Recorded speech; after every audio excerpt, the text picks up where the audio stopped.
Bonjour à tous, c'est Desmatelet, on se retrouve aujourd'hui pour le tutoriel Fimo de ce petit macaron Tiplouf.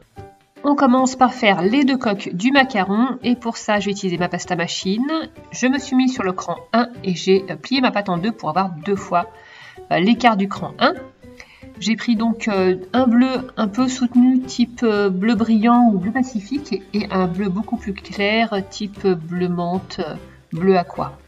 J'utilise du film alimentaire avant de faire ma découpe à l'emporte-pièce, ça permet d'avoir un bel arrondi des bords et vraiment un effet macaron.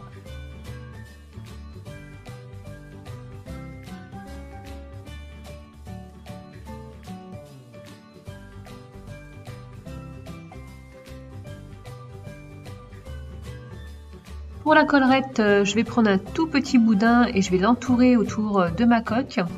Donc dans un premier temps, j'ai voulu texturer sur le plan de travail et puis c'était pas si pratique que ça au final. Donc je le texture en même temps que je le positionne.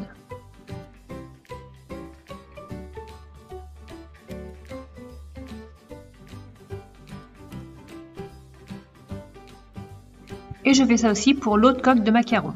Dans de la pâte blanche très finement étalée, je vais faire un rond à l'emporte-pièce, le même qui m'a servi à faire la coque. Et je vais faire le contour des yeux de Tiplouf.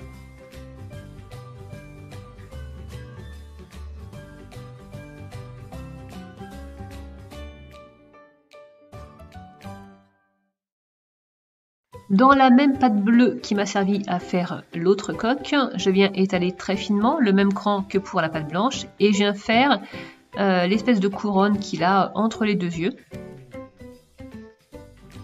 Ensuite, je vais venir positionner ma découpe blanche en partant bien du bas du macaron.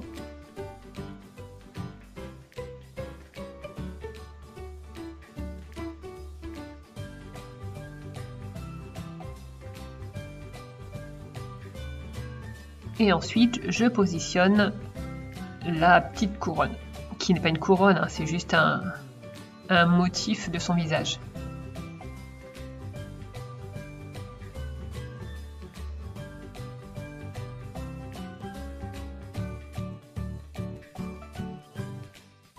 Quand c'est fait, je viens utiliser une lingette pour nettoyer les pâtes claires et faire adhérer la pâte bleue et la pâte blanche entre elles. Je passe à son petit bec que je viens faire dans de la pâte jaune tournesol.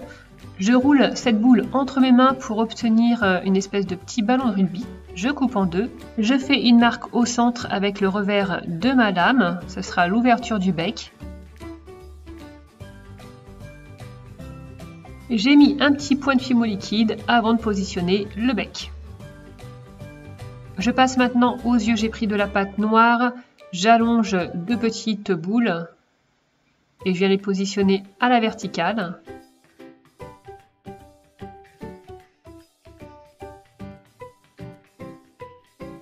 Je continue les yeux avec la pâte bleue qui m'a servi à faire la coque la plus sombre. Je viens faire deux petits boudins et le recourber. Et je vais venir positionner ça en bas de l'œil. Je fais la même chose évidemment des deux côtés.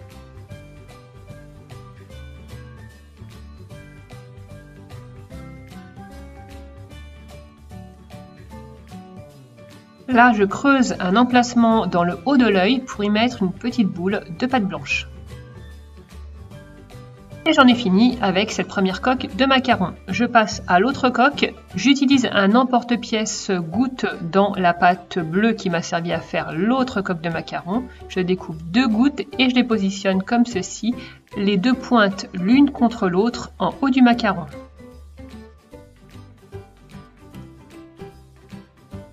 Je termine cette coque avec deux petits ronds à l'emporte-pièce que je vais positionner sous mes deux gouttes, comme ceci.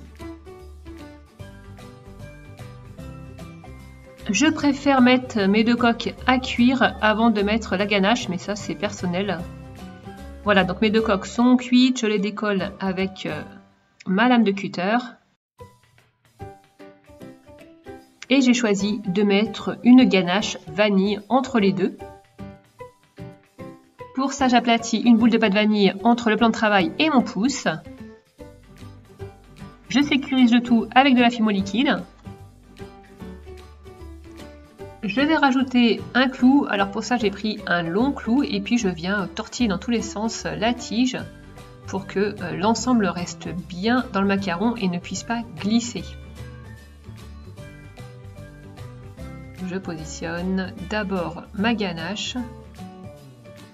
Je l'applique bien jusqu'au bord.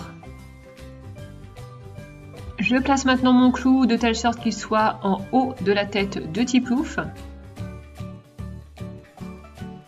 Et je finis avec l'autre coque. Donc l'intérêt d'avoir fait pré-cuire les coques, c'est que je peux bien appuyer dessus et que ça ne déforme plus rien. Voilà, je fais cuire ma création pendant 20 minutes.